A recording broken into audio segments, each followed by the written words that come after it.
All I wanted him to do was train and, not have sex with 7 women a day and not hang out at the bars every night. He just didn't have the inner control.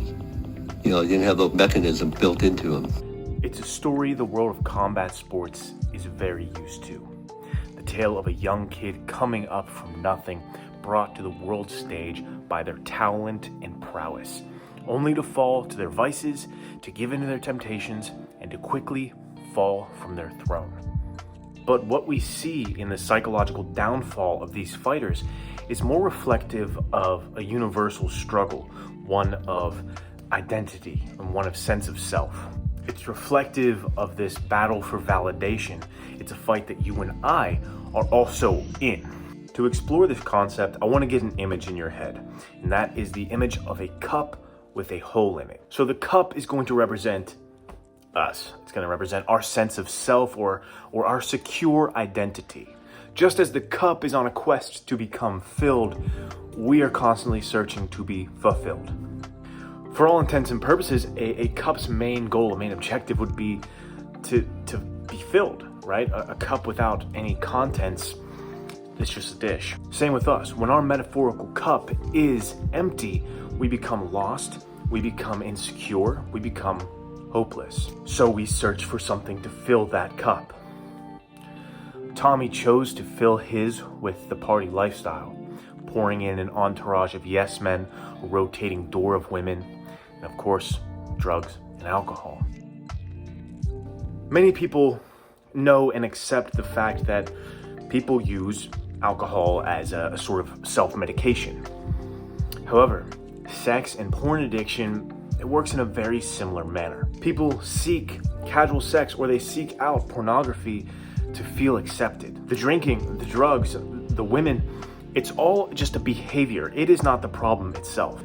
There's a lot of interesting research done about how John Bowlby's attachment theory relates to these types of addictions, that if you're looking for a deep dive, that's the place I would send you. Okay, but let's get back to the problem. If it isn't the behaviors, like we said, if it's not the drinking or the drugs or the sex or whatever, then what is it?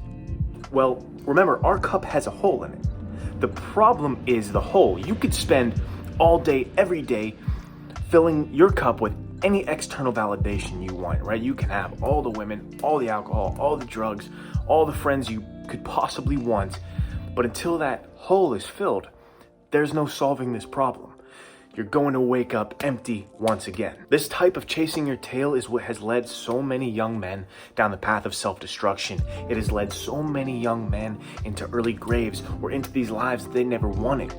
The problem is a lack of internal validation. It's an inability to feel okay right here, right now with what you've got.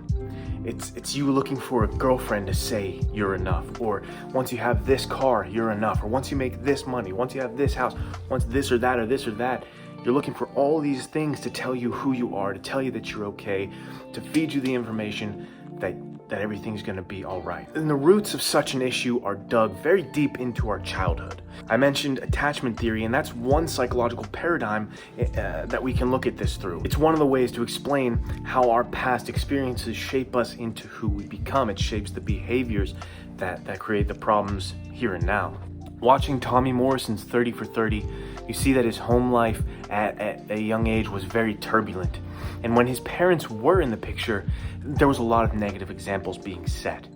Tommy's brother said that a lot of what took his brother down was learned behavior. Tommy Morrison's story has always stuck with me. I hate the way that things turned out, and I wish so desperately something or somebody would have come along to change the outcome. I wish there would have been a different ending to this story, a happier ending. Tommy almost had it all. His talents, charisma, and his left hook were the stuff of legend. But ultimately, he fell to his inner demons.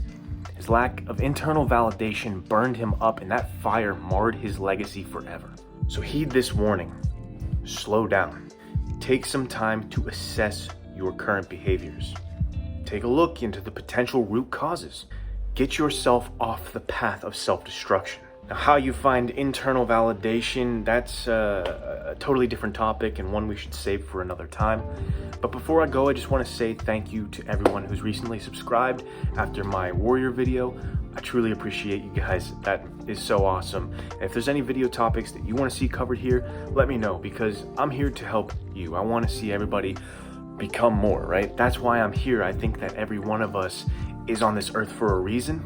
I think that you can become more, that you have a purpose-driven life ahead of you, and I want to help you find that. All right, guys, thank you so much. Until next time, make sure to subscribe, like, share this around, and I'll catch you next time.